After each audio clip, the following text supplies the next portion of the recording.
Halo semuanya, Assalamualaikum warahmatullahi wabarakatuh. Kembali lagi di channel saya teman-teman. Seperti biasa, saya akan menyajikan sebuah kajian spesial untuk Anda. Seperti apakah isinya? Mari kita simak bersama-sama. Setiap hari 360 ruas tulang kita ini, jari jemari, pergelangan tangan, siku, engsel tangan atas, kemudian setiap tulang-tulang di rusuk kita, tulang punggung yang kalau ditekan bisa bunyi. Nah, itu yang bunyi apanya? Ruas-ruasnya. Itu semuanya tiap hari harus disodakoi. Terus Rasulullah mengatakan apa? Ucapan tasbih sodakoh, menyingkirkan gangguan dari jalan sodakoh, ngambil kotoran untuk dimasukkan ke tempat sampah sodakoh, kemudian amar ma'ruf sodakoh, nahi munkar sodakoh, kalimat yang baik sodakoh. Jadi untuk membayar yang 360 ini tiap hari. Kemudian Rasul mengatakan wa yajzi'u dzalika, dan itu semua 360 ruas yang perlu disodakoi itu terbayar lunas biraka'atai duha, dengan 2 rakaat di waktu duha. Maka dikatakan di sini kullu ma'rufin shadaqah, setiap kebaikan yang kamu lakukan. Dan kalimat ma'ruf di sini isim nakirah. Isim nakirah itu tidak terbatas. Apapun bentuk ma'rufnya, apapun bentuk kebaikannya. Jadi apapun bentuknya itu, maka yang baik-baik itu adalah dianggap apa? Sodakoh. Bahkan dikatakan dalam hadis yang lain, tabassumuka fi wajhi akhika laka sodakoh. Senyummu ketika kamu ketemu dengan saudaramu itu bernilai apa? Sodakoh. Sekarang hadis yang ke-26. An Abi Dzarrin. Abu Dzar siapa ini? Al-Ghifari. An Abi Dzarrin radhiyallahu taala anhu qala, semoga Allah Subhanahu wa taala meridhoinya, beliau mengatakan, qala Rasulullah sallallahu alaihi wasallam, Ar-Rasul sallallahu alaihi wasallam bersabda, la tahqiranna minal ma'rufi syai'a, jangan kalian meremehkan kebaikan sekecil apapun. Jangan meremehkan apa? Kebaikan sekecil apapun. Kebaikan kecil itu apa? Antum lihat di depan antum sekarang, karpet yang antum duduk depannya, lihat ada kotoran kecil-kecil enggak? Seperti ini contohnya. Ini antum ambil, antum masukin kantong. Kemudian nanti ketika antum keluar, antum masukkan ke tempat sampah. Itu kebaikan yang tidak boleh diremehkan. Boleh jadi dengan kotoran yang antum ambil itu, dengan itu yang Allah terima dan Allah masukkan antum ke surga dan diselamatkan dari neraka. Tidak boleh diremehkan kebaikan sekecil apapun. Di jalan raya ada batu kecil kerikil yang antum khawatir melukai orang Islam, antum ambil itu batu, dibuang. Antum lihat ada sampah kecil yang terbuang di pinggir jalan, tidak dibuang pada tempatnya, antum ambil. Boleh jadi dengan itu Allah masukkan antum ke dalam surga. Ada orang tua yang mau nyebrang tapi tidak bisa nyebrang, takut, maju mundur, antum pegang tangannya, antum antarkan dia sampai seberang jalan. Boleh jadi dengan itu Allah masukkan antum ke dalam surga. Ada seorang miskin yang butuh makanan, antum kasih dia makanan barang duit 5 sampai 10 ribu. Dengan yang kecil itu boleh jadi Allah memasukkan antum ke dalam surga.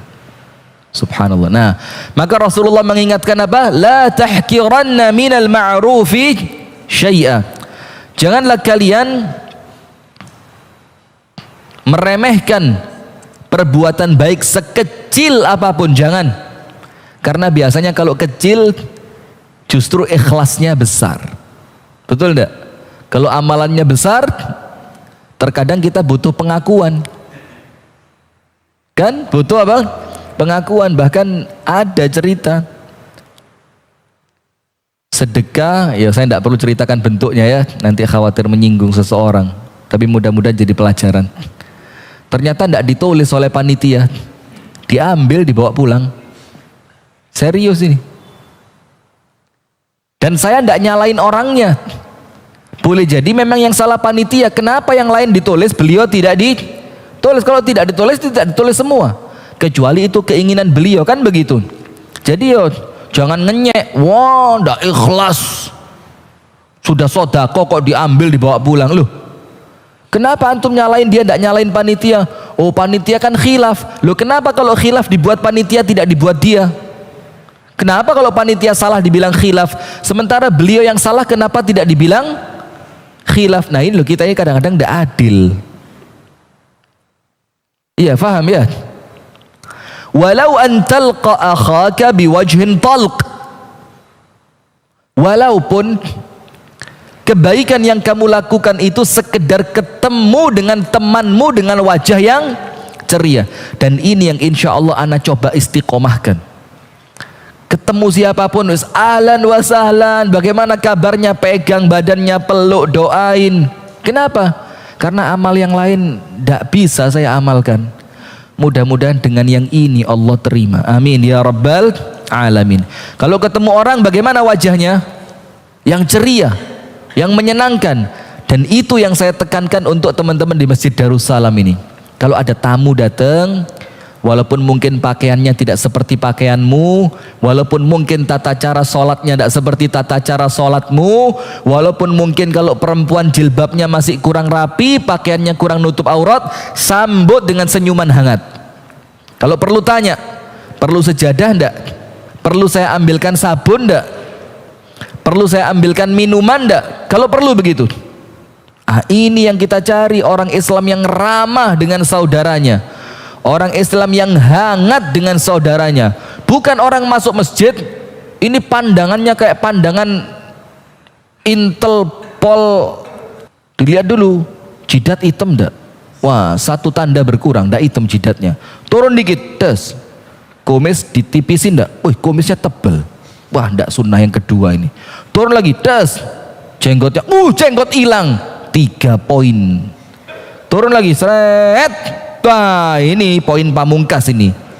Celananya panjang melewati mata kaki. Akhirnya ketika orangnya sholat, kita pandang begini. Kamu sholat tapi tidak ngerti sunnah. Ini repot kalau model begini ya. Dan kita perlu hati-hati hadirin, perlu hati-hati. Apa hati-hatinya? Kalau kita ini dengan apapun yang kita lakukan merasa lebih baik dari orang lain, dicoret sama Allah sudah. Dicoret sama Allah sudah.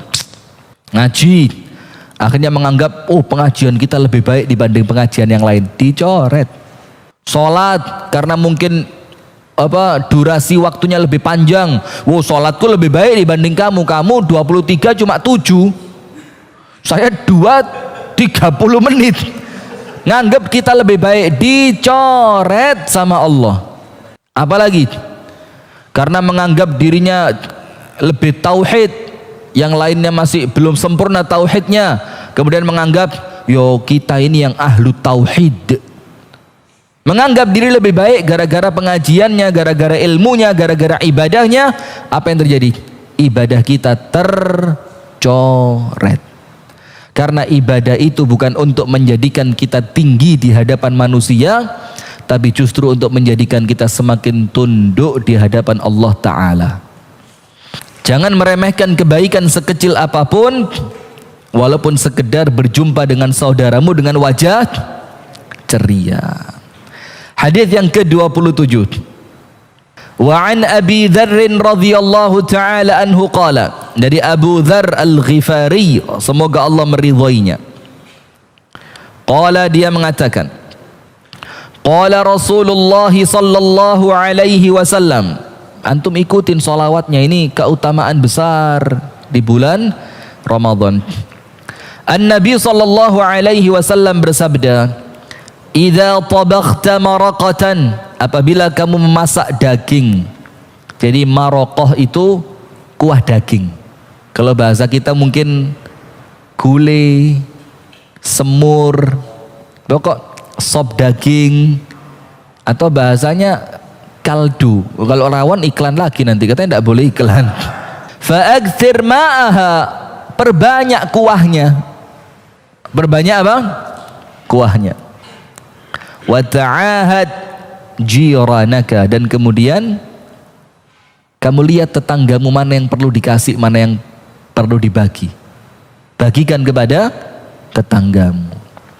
Nah tapi yo jangan kuah tok, ya tambahi kentang lah apa gitu kan. Ya mosok betul-betul kuah. Ya dengan kuah itu antum modifikasi, ditambahi sayur jadi sop sayur. Kentang, kasih seledri, kasih daun seledri, kasih wortel, kasih minimal ada makaroninya. Kan sesuatu yang murah-murah itu ya, yang bisa kita dapatkan dengan harga yang tidak terlalu mahal. Nah, lihat Islam ini ngajarin kita untuk peka dan peduli kepada tetangga kita. Ada satu yang banyak kita ini lalai. Begini, ana akan ceritakan kepada antum, beratnya jadi orang kaya sama percis seperti beratnya jadi orang miskin papa. Karena dua-duanya apa? Ujian. Maka tidak adil kalau kemudian ujian kaya itu lebih mudah dibanding ujian miskin, atau diuji dengan miskin lebih mudah dibanding diuji dengan itu. Allah tidak adil.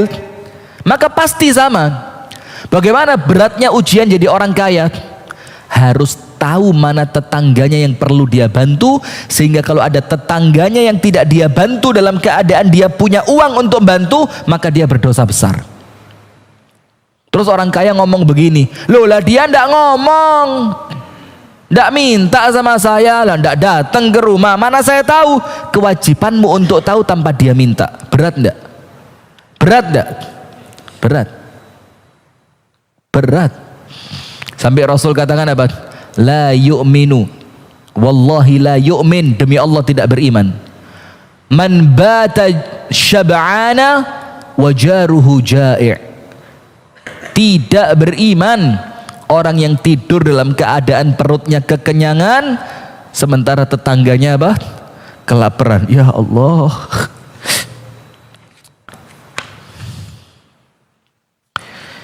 Maka begitu. Idza tabakhta maraqatan fa'akthir ma'aha wa ta'ahad jiranaka, akhrajahuma Muslim.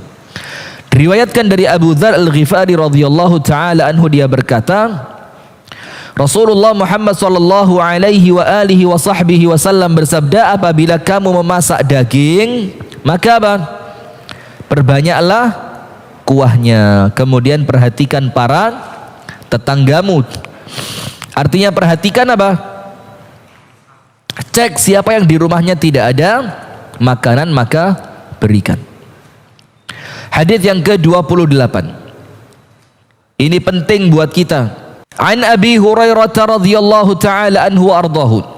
Dari sahabat Abu Hurairah, semoga Allah meridhoinya. Qala, dia mengatakan, qala Rasulullah sallallahu alaihi wasallam, An-Nabi sallallahu alaihi wa alihi wa sahbihi wasallam bersabda,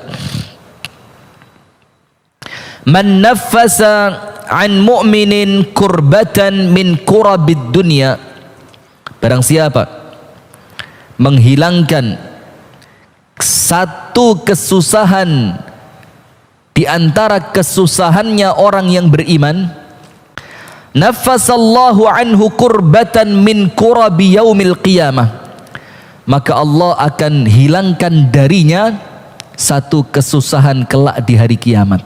Tidak sebanding hadirin.